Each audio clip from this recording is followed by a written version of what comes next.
ये खूबसूरत तोता था जिसका नाम मट्ठू था। मट्ठू हमेशा अपने पंजरे में रहता था।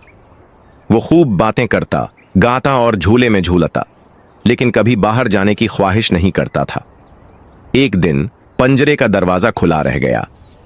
मट्ठू ने बाहर झांका और सोचा, चलो देखते हैं बाहर की दुनिया कैसी है। वो आसमान में उड़ा और खूबसूरत दरख्त, फूल, नदी और रंग बरंगे परिंदे देखे। उसे बहुत मजा आया। जंगल में उसे नए दोस्त मिले, एक खरगोश, एक तितली और एक गलहरी। सबने मिट्ठू को खुश आमदीद कहा। मट्ठू ने सीखा कि दुनिया सिर्फ उसके पंजरे तक महदूद नहीं, बल्कि बाहर बहुत कुछ नया सीखने और देखने को है। जब वो वापस आया तो वो खुश था, लेकिन अब वो रोजाना थोड़ा वक्त पंजरे से बाहर गुजारता और नए तजर्बात से लुत्फ अंदोज होता। मट्ठू ने जाना कि आजादी, सीखने और दुनिया को देखने का अपना एक अलग मजा होता है।